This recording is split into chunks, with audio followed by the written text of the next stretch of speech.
یہ ہے کہ یہودیوں کے ارد گرد اب عیسائی کوئی رہ نہیں گیا، جہاں انہوں نے بنانی ہے حضرت داؤد علیہ السلام کی حکومت، ٹھیک ہے، وہاں تو عیسائی نام کو نہیں ہے. بالکل ایسے. پھر قرآن پاک کا ایک اور بڑا فیصلہ ہے جو ثابت ہوا ہے اس یہودیوں کے بارے میں جو پیش گئی.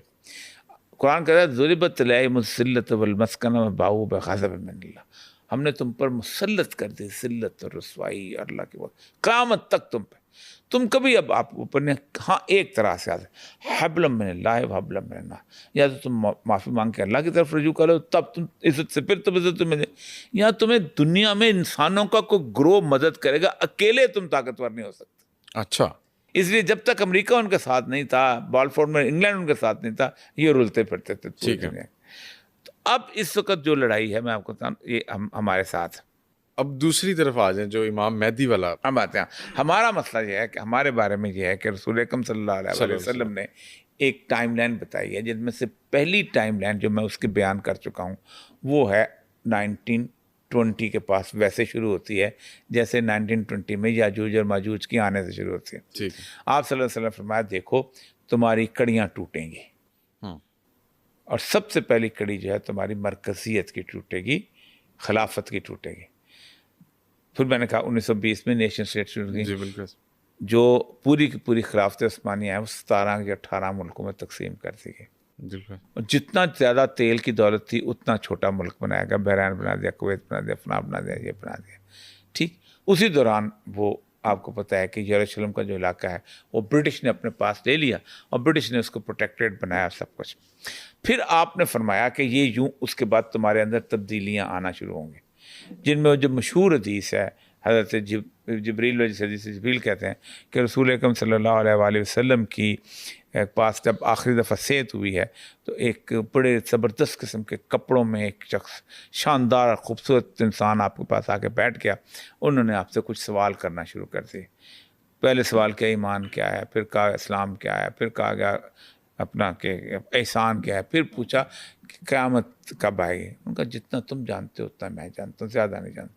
پھر پوچھا اشراط الساعہ کہ علامتیں کون سی ہوں گی جو کہ آئیں گے. ٹھیک ہے. تو آپ نے 2 علامتیں بتائیں رسول اکرم، یہ بھی پھر ثابت ہو چکے ہیں. پہلی علامت یہ ہے کہ عرب کے ننگے پاؤں چلنے والے چرواہے اونچی اونچی بلند و بالا عمارتیں بنانے میں مقابلہ کریں گے. یہ برج خلیفہ تو فلانا بالکل ایسے. وہ سارا. اور دوسرا یہ ہے کہ لونڈی اپنے آقا کو جنم دے گی. اس کی انٹرپریشن آگے شاید واقع نکلے، ابھی تک بے شمار ہے لیکن صحیح ٹھک والی نہیں ہوئی کہ کیا ہے چیز. ٹھیک ہے. اس کے بعد دوسری بات یہ ہے آپ اور حدیثیں آپ کی ہیں کہ یہ ہو جائے گا، فلاں ہو جائے گا، ہر چیز بہت بے شمار حدیث. لیکن سیکنڈ میجر ٹائم لائن جو آتی ہے وہ یہ ہے کہ عمران البیت المقدس. اچھا. کہ بیت المقدس جو ہے یہ سینٹر سٹیج بن جائے. عمران کہتے ہیں کسی چیز کو تعمیر کرنا، کسی علاقے کو دوبارہ. 1919 میں آباد ہونا شروع ہے. جب میں نے کہا تھا یاجوج اور ماجوج کھل گئے یاجوج، 1948 کے اندر انہوں نے 14 مئی 1948 کو انہوں نے آ کے وہاں پر اپنا اسرائیل کا ملک بنایا. اس کے بعد 9 سال کے بعد 1967 میں انہوں نے یروشلم کے شہر پہ قبضہ کر لیا. جی. لیکن ابھی تک وہ قبضہ قائم تھا، اہمیت اختیار نہیں کیا ہوا تھا، کیونکہ ہیڈ کوارٹر کیا تھا؟ تل ابیب. یہ آکوپائڈ ٹیریٹری سمجھا جاتا تھا. امریکہ نے پھر حبل من الناس، مدد کریں گے انسان تمہاری، ایک قرارداد پیش کی آج سے کچھ 40 سال پہلے کہ ہم اپنی ایمبیسی شفٹ کریں گے وہاں. جی. وہ ایمبیسی شفٹ کب ہوئی ہے؟ ٹرمپ جب پہلی دفعہ آیا تو 2018 میں. ناؤ دی سینٹر سٹیج کون سی بن گئی؟ بیت المقدس، عمران البیت المقدس. اس کے بعد کہا کہ جب یہ ہوگی تو خراب الیثرب، مدینہ ویران ہو جائے گا. آپ نے خاص طور پہ یثرب کا لفظ استعمال کیا ہے تاکہ مدینہ تو شہر کو کہتے ہیں لوگ، پتہ نہیں شہر کے کسی اور شہر کو نہ سمجھ لیں. ہاں تو ایسے انٹرپریٹ کرنے بڑے بڑے بڑے اسکالر تو بہت ہیں پاکستان میں، پاکستان کے مسلمانوں میں بہت ہیں. تو اب اس کے درمیان ایک واقعات کا ایونٹ ہے جو ہو رہا ہے. ٹھیک ہے. ہم اس دور سے گزر رہے ہیں. بالکل ٹھیک ہے. کہ خراب الیثرب سے پہلے کے دور سے گزر رہے ہیں. اس خراب الیثرب کے پہلے سے دور میں یہ ہونا ہے کہ اس پورے علاقے کے اندر 2 چیزیں ہونی ہیں. ایک تو یہ ہے کہ ایران جو ہے اس کی جنگ ہونی ہے سب سے پہلے ان کے ساتھ، یہودیوں کے ساتھ. بالکل ٹھیک ہے. لیکن ایران کی انوالومنٹ سر، ایران تو بڑے عرصے پہلے سے یہاں بیٹھا ہوا ہے، مطلب ایران نام اب پڑا ہے لیکن ایرانی قوم بیسیکلی ایک تو یہ ہے کہ ایران کی جنگ اس لیے بھی ضروری تھی کہ ایران جو ہے ان کے تمام لوگوں کے اندر، ذہنوں کے اندر ایک تصور ہے کہ یہ کبھی ہم یہاں حکمرانی کرتے تھے. ٹھیک ہے. اور وہ یہ تو بیت المقدس ہمارا علاقہ تھا، بالکل یہ دجلہ و فرات ہمارا علاقہ تھا. ہم صرف سینٹرل عربیہ جو ہے اس پہ حکم، سینٹرل عربیہ نا جہاں حجاز کا علاقہ ہے اور رب الخالی، یہاں کوئی حکومت نہیں کرتا تھا. وہ اوپر چھوڑ جاتے تھے کیونکہ اس زمانے ریاستوں کی باؤنڈری تو ہوتی نہیں، کیونکہ ریگستان کا علاقہ تھا. اسی لیے کبھی کوئی مرکزی حکومت نہیں رہی جہاں رسول اکرم صلی اللہ علیہ وسلم کا حجاز ہے.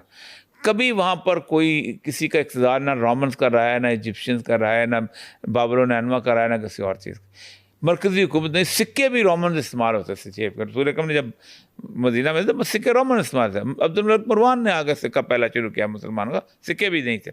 تو ایک تو یہ ہے کہ وہ سمجھتے تھے کہ یہ علاقہ سارا ہمارا ہے. ہم دوسرا اس کے بعد یہ تھی کہ ہم ایک ایسی قوم ہیں کہ جس کے بارے میں وہ حضرت سلمان فارسی کے بارے میں رسول اللہ کی حدیث بہت کوٹ کرتے ہیں کہ ایمان اگر سریا پہ بھی ہوگا نا، سریا کہتے ہیں زورا ستارہ، آپ کسی لڑکی کو نہ سوچے، اس پہ بھی ہوگا تو یہ ڈھونڈ کے لے آئے گی یہ قوم جو ہے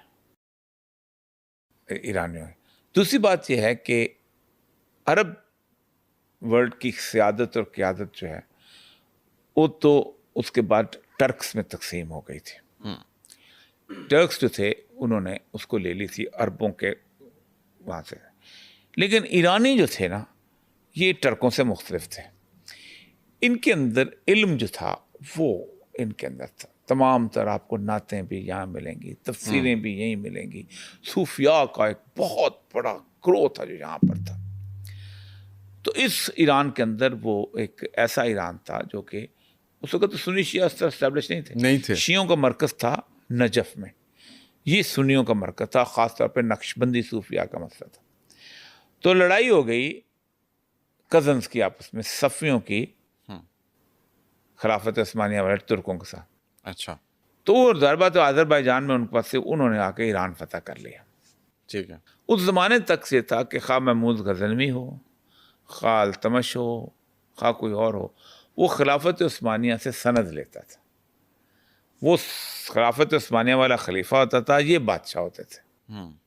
تو ایک کزن سے تو لڑائی تھی، کزن سے تو انہوں نے خاص طور پہ شیعت اختیار کر لی، یہ شیعہ ہو گئے.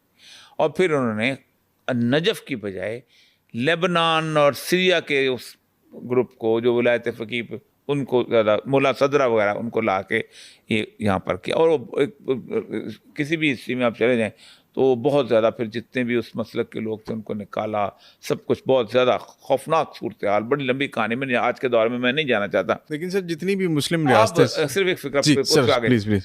اب ہوا یہ کہ ان کو یہ احساس ہو گیا کہ ہم جو ایک تو قوم کا رسول اللہ کی حدیث، دوسرا قوم جس نے کئی ہزار سال تک حکومت کی، اوپر سے اللہ نے ان کو ہدایت بھی دے دی. تو اب تو انہوں نے کہا ہمارا انہیرنٹ رائٹ ہے ہم جا کے. تیسرا حضرت علی سے ان کی کی ساری چلتی ہے. حضرت علی سمبل ہیں فاتح خیبر کے. اور آج بھی یہی نکالتے یہودیوں خیبر کو یاد کرو، یہودیوں خیبر کو یاد کرو. تو ان کے اندر جس طرح ان کے اندر رچ بس گیا ہے کہ یہودیوں سے اگر کوئی مقابلہ کرنا ہے تو ہم نہیں کرنا ہے. کیونکہ باقی سنی جو علاقہ ہے، حضرت عمر نے بھی وہاں فتح کیا تھا، بس فتح نہیں کیا تھا، آپس میں معاہدہ ہو گیا تھا. زیادہ اس کی وہ اہمیت اس طرح کی نہیں رہی. شام کو رہی ہے یہ، وہ دمشق کو، شام کا دمشق کا سینٹر، پرانا شہر وہی رکھتا ہے.